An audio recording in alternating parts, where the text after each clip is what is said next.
this company just lost a deserving candidate. So it's their loss, not my loss. That's what you have to think in your mind. Here guys, welcome back to the channel and third episode of the informative series where I'll be talking about how to find a job and especially in IT in New Zealand. But before starting this video, I just wanted to let you know that I'm going to keep this video in English because I've got some of the, I won't say complaints, but suggestions from my non-Hindi speaking audience that they sometimes are not able to relate to my content. So I just thought of keeping this video in English. But that doesn't mean that I'm not going to create any of my upcoming videos in Hindi. It's just that the content that I believe should be reached to broader audience, only those videos I'll be creating in English. Also, whatever tips that I'll be sharing with you today are completely based on my personal experience. I've got multiple offers from multiple organizations within New Zealand. I've also been rejected a couple of times. So whatever I have learned from all that experience, I just thought of sharing all of that with you guys today in this video. All right, let's crack into it then. So I'm not going to bore you with that general stuff that you need to go to the website and then you need to find the job and then you need to hit that apply button.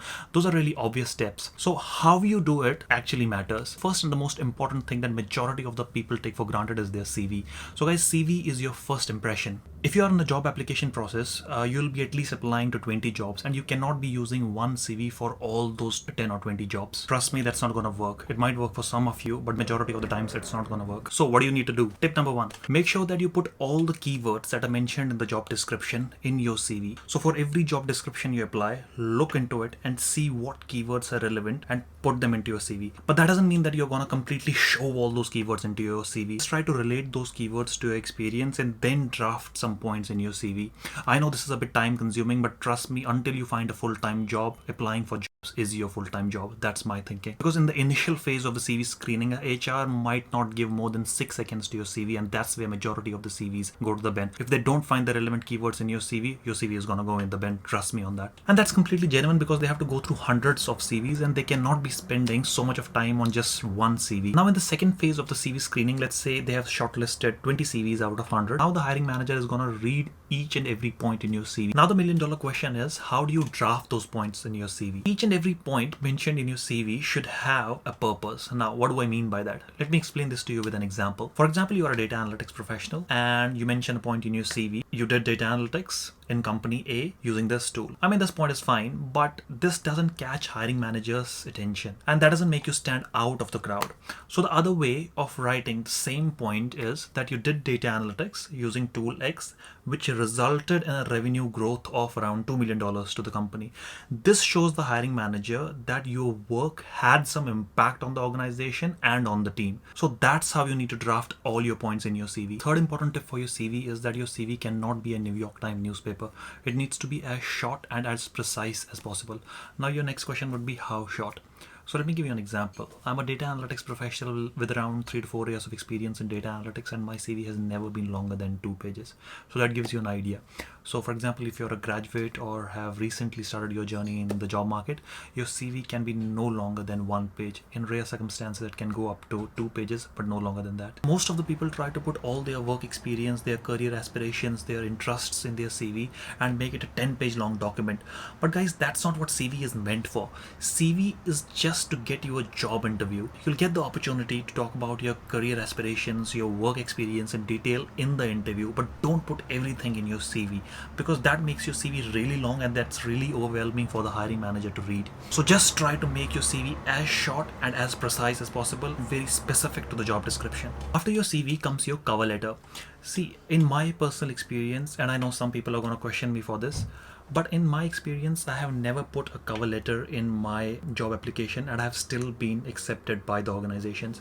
So it completely depends from organization to organization. I'm not saying don't put a cover letter in your job application. It's good to have a cover letter, but if you haven't got time to create a cover letter, do invest your time in creating a CV and try to make it as better as you can. Now, let's say you followed all my tips to create that perfect CV for yourself and you got an interview call from one of the organizations. So how do you present yourself in that interview? Let's talk about that. So I'm not going to waste your time by talking about obvious stuff like how you should dress in an interview, or what you should wear in an interview, and you should have a smile on your face, you should not go in your pajamas, you should take a bath before going to the interview. See, these are really basic things. What I'm going to talk about is how your tone in the interview should be. Your tone really matters. Your tone in the interview cannot be like asking for a job but selling your skills. So if you tell the hiring manager that you are interested in this job because it's your dream job and it's your dream company, and if you get this job, this is what you could achieve in your career. But all you're talking about is your interest, and the hiring manager doesn't care about your interest at all in the interview process.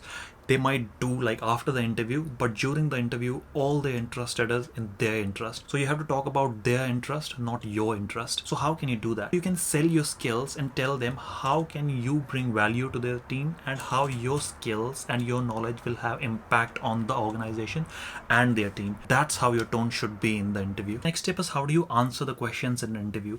So the majority of the organizations in New Zealand are not interested in your technical skills. They believe that technical skills are something that you can learn with time, but what they're interested in is, are you a good fit to the organization? How do they do that?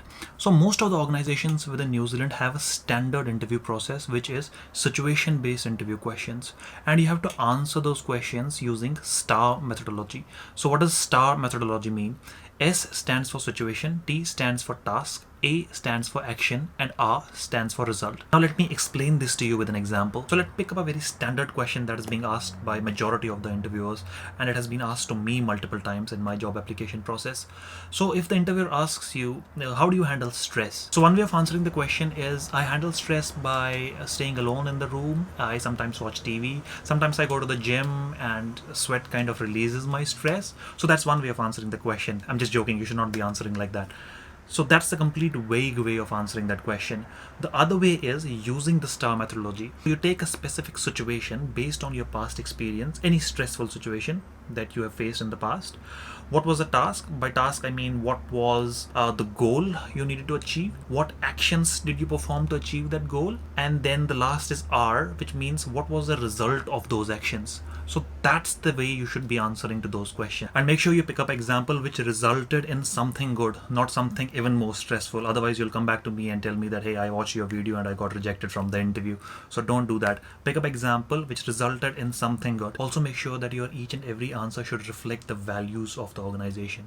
Make sure you do the research about the organization and read their values, and then only you'll be able to reflect that tone in your answers. Now the fourth tip is it the fourth tip? Okay, let's stick to the next step. Okay, the next step is never lie in an interview. The hiring manager has got a lot of experience in interviewing people, and you're not the first one he is interviewing or she is interviewing. So if you don't know the answer to the question, just let them know that you don't know the answer to the question. Tell them that you'll be getting back to them, and do get back to them after the interview. This will show that you're honest and you are curious. Now the last and the most important tip which my papa used to give me when I used to go for the job interviews is never ever stress before an interview. Because if you get stressed, that stress will cause nervousness, and that nervousness will have a direct impact on the performance in your interview.